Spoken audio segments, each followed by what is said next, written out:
फगवाड़े तो आई है, मैं सारिਆਂ ਦਾ बहुत बहुत धन्यवाद करदा और मैं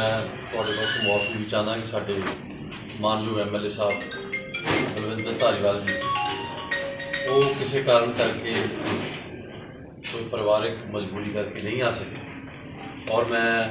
बहुत ही धन्यवादी हाँ अपने साथियों का मेरे नाल जिहड़े उचेचे तौर पर आए ने, खास तौर पर साडे प्रधान साहब और साडे एक्स प्रधान साहब गुग्गा साहब बैठे ने, बंटी बालिया जी, मनीष प्रभाकर जी,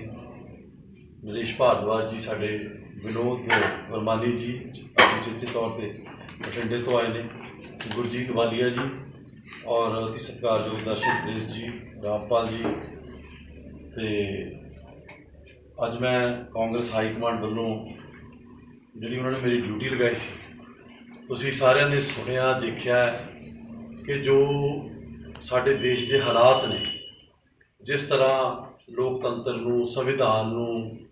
तार तार किया जा रहा है, वो तुहाडे आप जी के सारिਆਂ के सामने है। और मेरी खास तौर पर मुराद है कि साडे बहुत ही सत्कारयोग साबका AICC प्रेजिडेंट श्री राहुल गांधी जी जिस तरह संविधान दे विच, जिस तरह पार्लीमेंट दे विच उन्हां दी सदस्यता रद्द की गई है, मैं समझदा कि देश के इतिहास दे विच, देश की डेमोक्रेसी के इतिहास दे विच इस तो काला दिन जिहड़ा वो हो नहीं सकता। तो मैं तो इन्नी दो लाइनां जरूर कहांगा कि उसी का शहर वही मुदई वही मुंसिफ और मुझे मालूम था कि हमारा कसूर जरूर निकलेगा। सो खास तौर पर मैं जिहड़ियां सीक्वेंस ऑफ इवेंट्स हैं उन्होंने दसना चाहता कि करनाटका दे विच 2019 दे विच कुलार जिथे राहुल गांधी जी ने कहा कि मैनू यह समझ नहीं आता कि जितने भी देश में जोड़े लुट रहे हैं उन्होंने नाम के पिछे मोदी क्यों लगता। हालांकि उन्होंने किसी उस शख्स का नाम नहीं लिया जिन्हें महज 13 अप्रैल नूं ये जी स्टेटमेंट हुई है, महज 3 महीनों बाद 16 अप्रैल नूं जिहड़ा पूर्णेश ਉਹਦਾ नाम भी, हालांकि जी सबकास्ट वो मोदी नहीं सी, उन्हें बाद सबकास्ट अपनी मोदी भी लगाई। तो 16 अप्रैल जिहड़ा 2019 3 दिन बाद उन्हें उत्थे जिहड़ा डिफेमेशन केस किया और वो केस चलता रहा। तो किस स्कीम के तहत, किस षड्यंत्र के तहत 2022 के विच उस शख्स ने जिहड़ा BJP का MLA है गुजरात तो, जगह भी गुजरात है तो MLA भी गुजरात का, और उस शख्स का राहुल गांधी जी की स्टेटमेंट च ना तक नहीं आया और उसी ने उन्होंने उत्थे केस किया और फिर हाई कोर्ट तो जिहड़ियां प्रोसीडिंग स्टे हो गई। जदों 2022 प्रोसीडिंग स्टे हो गई, केस चलना बंद हो गया गुजरात की सूरत कोर्ट के विच, और उस तो बाद जदों 7 फरवरी नूं अचानक क्योंकि BJP उस तो घबराई जदों 7 फरवरी नूं पार्लीमेंट के विच जदों अडानी का इशू गूंजिया, जदों अडानी ते नरेंद्र मोदी जी प्रधानमंत्री साहब उन्होंने संबंधों बारे राहुल गांधी जी ने पार्लीमेंट के बोलिया, तो मैं समझदा कि उस तो बाद जी BJP वो बैकफुट ते गई, घबराई और इन्ने नहीं उन्होंने जी स्पीच के जोड़े अंश से जिन्हों उन्होंने अडानी के नाल संबंधों से गल की, जिस दे विच उन्होंने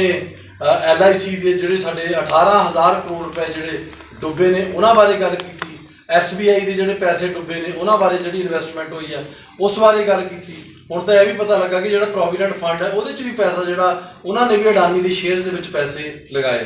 जदों इस बारे चर्चा हुई तो मैनूं यह लगता कि जी भारतीय जनता पार्टी है वो उस तो बाद घबरा गई और उस तो बाद 7 फरवरी तो बाद 16 फरवरी नूं दोबारा हाई कोर्ट के पूर्वेश मोदी जोड़ा है वो दोबारा हाई कोर्ट पहुँच करता कि जो साडा केस है, जोड़ा गुजरात के केस है, उन्होंने दोबारा शुरू किया जाए और 16 नूं उन्होंने एप्लीकेशन दी और 27 फरवरी नूं जिहड़ियां प्रोसीडिंग है वो दोबारा गुजरात में शुरू हो गई और 27 तुसीं हैरान होवोगे कि 27 फरवरी तो मेरा ख्याल महज 1 महीना भी कोर्ट च प्रोसीडिंग नहीं चलियां सूरत के विच कि 23 मार्च नूं यह नतीजा आ गया कि जी 2 साल की सज़ा डिफेमेशन केस दे विच। मेरा ख्याल वध तो वध सज़ा जी डिफेमेशन केस दे विच वो 2 साल की है और उस तो बाद नाल फाइन और जिद्दां ही वो, हालांकि कोर्ट ने जिहड़ी सेंटेंस है तो कन्विक्शन है वो दोनों स्टे किए ਸਟੇ ਕਰਤਾ, ਉਹਦੇ ਬਾਵਜੂਦ ਵੀ ਵਿਦਿਨ 24 ਆਵਰਸ 23 ਮਾਰਚ 2023 ਨੂੰ ਇਹ ਸਜ਼ਾ ਹੁੰਦੀ ਹੈ ਔਰ 24 ਮਾਰਚ 2023 ਨੂੰ 24 ਘੰਟੇ ਦੇ ਵਿੱਚ ਜਿਹੜਾ ਹੈ ਉਹਨਾਂ ਦੀ ਸਦੱਸਿਅਤਾ ਰੱਦ ਕਰਤੀ ਜਾਂਦੀ ਹੈ। ਹਾਂ, ਮੈਂ ਸਮਝਦਾ ਕਿ ਕਾਨੂੰਨ ਹੋਏਗਾ, ਪਰ ਮੈਂ ਇਹ ਜ਼ਰੂਰ ਕਹਿਣਾ ਚਾਹੁੰਦਾ ਵੀ ਉਸ ਕਾਨੂੰਨ ਦੇ ਵਿੱਚ ਜਿਹੜੀ ਪਾਰਸ਼ੀਅਲਿਟੀ ਹੈ, ਕਿਉਂਕਿ ਆਰਟੀਕਲ ਜਿਹੜਾ 14 ਹੈ ਸਾਡੇ ਸੰਵਿਧਾਨ ਦਾ, ਉਹ ਇਹ ਕਹਿੰਦਾ ਵੀ ਸਾਰੇ ਬਰਾਬਰ, ਤੇ ਉਹ ਸਾਰਿਆਂ ਨਾਲ ਬਰਾਬਰ ਦਾ ਜਿਹੜਾ ਵਤੀਰਾ ਉਹੀ ਕਰਨਾ ਚਾਹੀਦਾ ਫਿਰ। ਕਿਉਂਕਿ ਅੱਜ ਜਦੋਂ ਅਨਾਉਂਸ ਹੋਇਆ ਇਲੈਕਸ਼ਨ, ਜਲੰਧਰ ਦਾ ਵੀ ਹੋਇਆ, ਕਰਨਾਟਕਾ ਦਾ ਵੀ ਹੋਇਆ, ਤੇ ਉੱਥੇ ਜਰਨਲਿਸਟ ਨੇ ਉਹਨਾਂ ਨੂੰ, ਜਿਹੜਾ ਇਲੈਕਸ਼ਨ ਕਮਿਸ਼ਨਰ ਹੈ, ਉਹਨਾਂ ਨੂੰ ਪੁੱਛਿਆ ਵੀ ਤੁਸੀਂ ਜਿਹੜਾ ਵੇਨਾਡ ਦਾ ਜਿਹੜਾ ਇਲੈਕਸ਼ਨ ਹੈ ਉਹਨੂੰ ਅਨਾਉਂਸ ਨਹੀਂ ਕਰ ਰਹੇ। ਉਹ ਕਹਿੰਦੇ ਜੀ ਹਜੇ ਤੱਕ ਤਾਂ ਸਾਡੇ ਕੋਲ ਕਾਫੀ ਟਾਈਮ ਆ, ਮਹੀਨਾ ਸਾਨੂੰ ਜਿਹੜਾ ਸਾਡੇ ਕੋਲ ਵਿੰਡੋ ਪੀਰੀਅਡ ਹੈਗਾ, ਉਹਨਾਂ ਨੇ ਜਦੋਂ ਅਪੀਲ ਕਰਨੀ ਹੈ। ਤਾਂ ਮੈਂ ਇਹ ਕਹਿਣਾ ਚਾਹੁੰਦਾ ਵੀ ਜੇ ਇਲੈਕਸ਼ਨ ਕਮਿਸ਼ਨ ਇੱਕ ਮਹੀਨਾ ਵੇਟ ਕਰਨ ਨੂੰ ਤਿਆਰ ਹੈ, ਤਾਂ ਉਹਦੀ ਪਾਰਲੀਮੈਂਟ ਨੂੰ ਕੀ ਜਲਦੀ ਸੀ ਜਿਹੜਾ 24 ਘੰਟੇ ਦੇ ਵਿੱਚ ਜਿਹੜਾ ਉਹਨਾਂ ਦੀ ਜਿਹੜਾ ਸਦੱਸਿਅਤਾ ਜਿਹੜੀ ਹੈ ਉਹ ਰੱਦ ਕਰ ਦਿੱਤੀ। ਔਰ ਦੂਸਰਾ ਮੈਂ ਜਿਹੜਾ ਐਗਜ਼ਾਮਪਲ ਦੇਣਾ ਚਾਹੁੰਦਾ ਵੀ ਜਦੋਂ ਇਹ ਤਾਂ ਹੋ ਗਿਆ ਕਾਂਗਰਸ ਦੇ ਸਾਡੇ ਐਮਪੀ ਸਾਹਿਬ ਸੀ, ਔਰ ਉਸ ਤੋਂ ਬਾਅਦ ਜਦੋਂ ਬੀਜੇਪੀ ਦੇ ਐਮਪੀ ਦੀ ਜੇਕਰ ਗੱਲ ਕਰੀਏ, ਤੇ ਬੀਜੇਪੀ ਦੇ ਐਮਪੀ ਉੱਥੋਂ ਹੀ, ਗੁਜਰਾਤ ਚੋਂ ਹੀ, ਇੱਕ ਅਮਰੇਲੀ ਕੌਂਸਟੀਚੁਐਂਸੀ ਹੈਗੀ ਹੈ, ਲੋਕ ਸਭਾ ਕੌਂਸਟੀਚੁਐਂਸੀ, ਔਰ ਉਸ ਕੌਂਸਟੀਚੁਐਂਸੀ ਦੇ ਵਿੱਚ ਜਿਹੜੇ ਉੱਥੋਂ ਦੇ ਐਮਪੀ ਹੈ, ਉਸ ਐਮਪੀ ਨੇ ਡਾਕਟਰ ਜਿਹੜਾ ਡਿਊਟੀ ਤੇ ਸੀ ਉਹਦੇ ਨਾਲ ਕੁੱਟਮਾਰ ਕੀਤੀ ਸੀ। ਔਰ ਜਿਹੜੀ ਉਹਦੇ ਮੇਰਾ ਖਿਆਲ ਕਰੀਬ ਉਹਦੇ 2016 ਨੂੰ 13 ਅਪ੍ਰੈਲ 2016 ਨੂੰ ਉਹਦਾ ਜਿਹੜਾ ਐਮਪੀ ਸਾਹਿਬ ਦਾ ਨਾਮ ਸੀ ਨਰਨ ਭਾਈ ਕਾਚੜੀਆ, ਤੇ 13 ਅਪ੍ਰੈਲ 2016 ਨੂੰ ਉਹਨੂੰ ਸਜ਼ਾ ਸੁਣਾਈ ਜਾਂਦੀ ਹੈ 3 ਸਾਲ ਦੀ। ਪਰ ਇਹ ਵੀ ਉੱਥੇ ਤਾਂ 24 ਘੰਟੇ 'ਚ ਕਾਰਵਾਈ ਕੀਤੀ ਨਹੀਂ ਜਾਂਦੀ, ਉੱਥੇ 16 ਦਿਨ ਬਾਅਦ ਉਹਨੂੰ ਹਾਈ ਕੋਰਟ ਤੋਂ ਜਾ ਕੇ ਸਟੇ ਮਿਲਦਾ, ਜਿਹੜਾ ਅਮਰੇਲੀ ਤੋਂ ਐਮਪੀ ਹੈ ਬੀਜੇਪੀ ਦਾ। ਪਰ ਉਸ ਦੇ ਵੱਲੋਂ ਲੋਕ ਸਭਾ ਦੇ ਵਿੱਚ ਲੋਕ ਸਭਾ ਸੈਕਟਰੀ ਵੱਲੋਂ, ਸਪੀਕਰ ਵੱਲੋਂ ਕੋਈ ਕਾਰਵਾਈ ਨਹੀਂ ਕੀਤੀ ਜਾਂਦੀ, 16 ਦਿਨ ਉਹਨੂੰ ਦੇ ਦਿੱਤੇ ਜਾਂਦੇ ਆ। ਜਦ ਕਿ ਉੱਥੇ ਵੀ ਜੇ ਕਾਰਵਾਈ ਕਰਨੀ ਤਾਂ ਵੀ ਸਾਰਿਆਂ ਦੇ ਬਰਾਬਰ ਦੀ ਕਰੋ। ਔਰ ਇੰਨਾ ਹੀ ਨਹੀਂ, ਇਸ ਤੋਂ ਇਲਾਵਾ ਇੱਕ ਐਮਪੀ ਹੋਰ ਮੈਂ ਉਹਦੀ ਉਦਾਹਰਨ ਦੇਣਾ ਚਾਹੁੰਦਾ, ਜਿਹੜੇ ਲਕਸ਼ਦੀਪ ਤੋਂ ਐਮਪੀ ਆ, ਉਹ ਸੀਗਾ ਮੁਹੰਮਦ, ਲਕਸ਼ਦੀਪ ਤੋਂ ਐਮਪੀ ਹੈ, ਔਰ ਉਹਨਾਂ ਦੀ ਜਿਹੜੀ ਸਦੱਸਿਅਤਾ, ਉਹਨਾਂ ਨੂੰ ਜਿਹੜੀ ਸਜ਼ਾ ਹੋ ਗਈ 11 ਜਨਵਰੀ ਨੂੰ, ਜਿੱਦਾਂ ਸਜ਼ਾ ਹੋ 10 ਸਾਲ ਦੀ ਸਜ਼ਾ ਹੋਈ ਹੈ, ਤੇ ਉਹਨਾਂ ਦੀ ਜਿਹੜੀ ਮੈਂਬਰਸ਼ਿਪ ਸੀ ਉਹ ਰੱਦ ਕਰਤੀ, ਜਿਸ ਤਰ੍ਹਾਂ ਰਾਹੁਲ ਗਾਂਧੀ ਜੀ ਦੀ ਕੀਤੀ ਹੈ। ਔਰ ਉਸ ਤੋਂ ਬਾਅਦ ਉਹਨਾਂ ਨੂੰ ਹਾਈ ਕੋਰਟ ਤੋਂ ਸਟੇ ਮਿਲ ਗਿਆ, ਔਰ ਹਾਈ ਕੋਰਟ ਤੋਂ ਸਟੇ ਮਿਲੇ 2 ਮਹੀਨੇ ਹੋ ਗਏ ਆ, ਔਰ ਉਹਨਾਂ ਦੀ ਜਿਹੜੀ ਸਦੱਸਿਅਤਾ ਉਹ ਬਹਾਲ ਨਹੀਂ ਕੀਤੀ ਜਾਂਦੀ। ਸੋ ਇਸ ਤਰ੍ਹਾਂ ਦੇ ਮੈਂ ਸਮਝਦਾ ਕਿ ਜਿਹੜੇ ਇਸ਼ੂਜ਼ ਨੇ, ਜੋ ਇਹ ਲੋਕਤੰਤਰ ਦਾ ਜਿਸ ਤਰ੍ਹਾਂ ਘਾਣ ਕੀਤਾ ਜਾ ਰਿਹਾ, ਲੋਕਤੰਤਰ ਦੀਆਂ ਕਦਰਾਂ ਕੀਮਤਾਂ ਜਿਹੜੀਆਂ ਉਹ ਹਰ ਇੱਕ ਲਈ ਅਲੱਗ-ਅਲੱਗ ਨੇ। ਤਾਂ ਮੈਂ ਇਹ ਸਮਝਦਾ ਕਿ